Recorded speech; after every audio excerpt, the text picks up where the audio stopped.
Salut à tous les amis, j'espère que vous allez bien. On se retrouve aujourd'hui pour une nouvelle vidéo. On va parler d'actualité. En effet, le Barça demain affrontera le Borussia Dortmund en Ligue des Champions. Match à l'extérieur, capital pour que le Barça assure le top 8.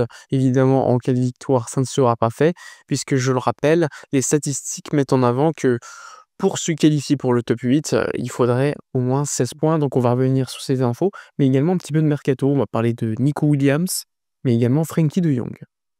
Allons-y pour la vidéo de la journée. Juste avant, n'hésitez pas à vous abonner à la chaîne pour soutenir ou à partager la vidéo. C'est parti. Alors, je vous le rappelle, donc le Barça aujourd'hui a 10 points en Ligue des Champions. Ce soir, il y a des matchs de Ligue des Champions. Demain aussi. Normalement, hein, comme je vous l'ai dit, selon les stats, il faut 16 points pour assurer un top 8. Évidemment, ça dépendra énormément des résultats du soir et de demain pour savoir si les stats disent vrai ou pas. Mais en tout cas, le Barça aujourd'hui peut gagner encore 9 points en Ligue des Champions. Et donc, avec 10 points, 2 victoires sur les 3 prochains matchs assuraient un top 8, ce qui permettrait au club d'éviter tout simplement de jouer un match de barrage supplémentaire avec une inconnue, parce qu'on le sait, tu as des grandes équipes qui quand même sont classées plutôt négativement pour l'instant. Donc si tu finis 9e, tu joues le 24e, 10e, tu joues le 23e, etc., etc. Donc se qualifier pour les huitièmes de finale dès la phase de ligue, c'est un cadeau déjà parce que le calendrier, on le sait, est assez important et en plus tu t'empêches éventuellement de sauter en barrage. Donc ça c'est également une nouvelle qu'il faut assurer, hein. Le top 8 pour moi c'est capital, sachant que sur les 3 derniers matchs, tu affrontes quand même du lourd, hein. Dortmund à l'extérieur, Benfica, qui reste une bonne équipe avec Di Maria, etc.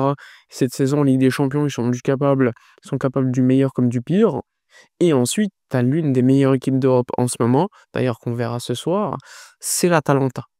Donc, il faut assurer demain au Signal Iduna Park pour, d'une certaine manière, se rapprocher un peu plus du top 8 définitivement.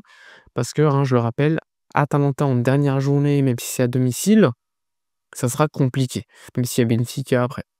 Alors, évidemment, beaucoup d'absences. Je le rappelle, Christensen sera out, mais ce n'est pas le seul. C'est des absences en classique, on a l'habitude désormais. Il y aura néanmoins le retour de Ronald Araujo dans le groupe, qui fera le voyage, mais qui n'aura pas l'accord médical pour jouer. De toute façon, il n'aurait pas été lancé directement pour un tel match. Araujo est plutôt attendu pour le match du week-end prochain contre Leganés, mais il fait quand même partie du voyage. Il va entrer dans cette dynamique de groupe assez importante aux yeux d'Hansi Flick. Ensuite, il y a également une inconnue, c'est le niveau actuel de Dani Olmo physiquement. Normalement, il devrait être titularisé, ça sera un petit peu le 11 qu'on a vu contre le Real Betis, hein, sauf grande surprise. Mais il y a quand même cette inconnue, parce que des joueurs sont fatigués. Et Hansi Flick, on l'a vu, dès le match contre le Real Betis à l'heure de jeu, il a commencé à faire sortir Rafinha, Pedri, Dani Olmo très rapidement pour les reposer pour ce match contre Dortmund qu'il considère comme capital. Mais en ce moment, le Barça a des problèmes au niveau physique, parce que l'effectif est très court. Pourquoi? Parce qu'il y a eu beaucoup de blessés et surtout parce que les entrants en ce moment ne sont pas au top niveau. Je vous renvoie à la vidéo précédente que j'ai sortie sur les justifications de la méforme actuelle du Barça. Bref, passons maintenant au sujet du mercato. C'est un sujet qui intéresse toujours autant. Je le rappelle, hein, hier, une information est sortie par Tony Juan Martí, qui est un journaliste très fiable du Diario Sport. Il explique que Nico Williams veut signer à Barcelone l'été prochain, que après quelques hésitations l'année dernière, qu'il a été convaincu pour faire une année de plus. Je vous renvoie à son interview il y a quelques mois, quand il est resté à Bilbao, il a confirmé, il a dit: je voulais rester une année de plus avec ma famille et avec mon frère pour jouer compétition européenne et viser, pourquoi pas, une finale à San-Mamés. Quand il dit une année de plus, c'est pas pour rien. Et en ce sens, Tony Juan Martí explique que Nico Williams veut rejoindre le Barça l'été prochain, qu'il a encore plus envie que l'été dernier. Bon, vous allez me dire, on nous a menti, l'année dernière on nous disait pareil. C'est vrai, l'année dernière, Nico Williams voulait déjà rejoindre le Barça, mais au niveau fair play financier, il y avait beaucoup d'inconnus. Cet inconnu sera peut-être levé l'été prochain parce que le Barça travaille actuellement sur, des leviers économiques. Enfin, je dis des leviers économiques, mais en fait, c'est juste des deals qui te permettent d'améliorer tes résultats économiques. Il y a rien de fou, hein. C'est pas une vente, importante, non prévue et cetera. Mais ça pourrait faciliter le fair play financier du club et donc recruter des joueurs. On parle beaucoup de Rafael Leao qui est une star, on va dire, en Serie A, qui est désiré par Laporta. Il y a également Kvara qui lui était désiré par Hansi Flick, mais bon, il est proche d'une prolongation de contrat, il faudra voir le montant de sa clause. De toute façon, c'est toujours compliqué de signer des joueurs du Napoli. Et ensuite, tu as Nico Williams qui a l'avantage, entre guillemets, d'avoir une clause libératoire. Après, la saison actuelle de Nico Williams, on va se le dire, elle est plutôt compliquée. C'est même pour moi le moins bon des frères Williams cette saison. Tu peux te dire qu'il y a eu l'Euro, peut-être une pré-saison tronquée, blessure, mais en tout cas, jouer à Bilbao et Barcelone, c'est toujours différent. Et actuellement, sa saison n'est pas bonne. Son prix, je le rappelle, environ 62 millions d'euros, taxes incluses, clause libératoire, un salaire qui est quand même assez élevé relativement. Il faudra également voir si le Barça réussit à vendre des joueurs en attaque. Évidemment, je pense à Ferran Torres ou encore Ansu Fati.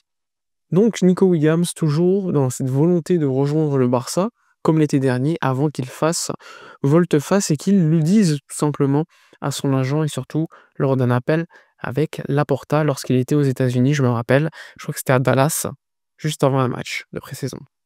Maintenant, parlons du cas Frenkie de Jong, qui fait évidemment l'objet de beaucoup de critiques légitimes pour la plupart.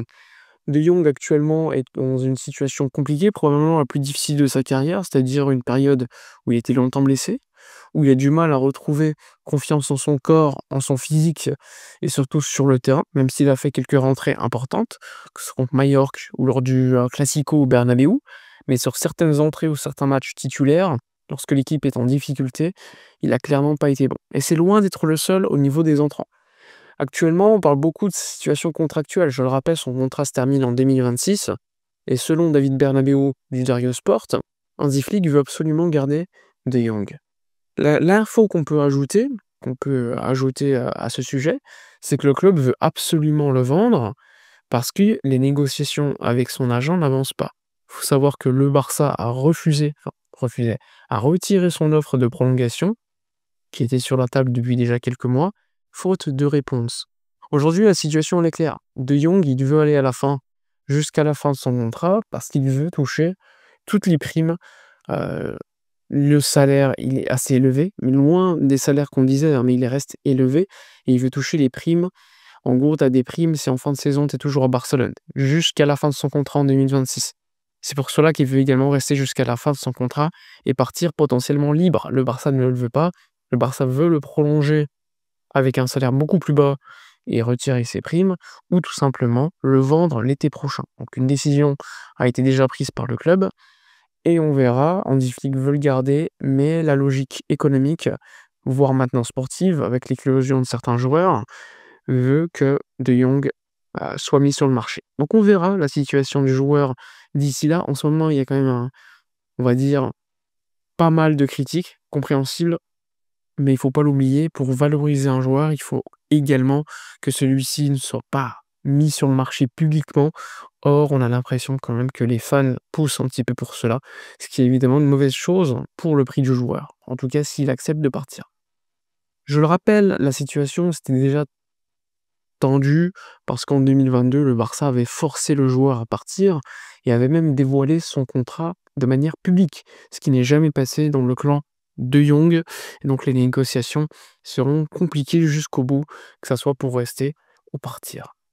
Voilà pour les informations concernant les joueurs. N'hésitez pas à donner votre avis, le 11 que vous mettriez en place pour le match de demain. Moi, je vous dis à la prochaine et d'ici là, comme d'habitude, portez-vous bien.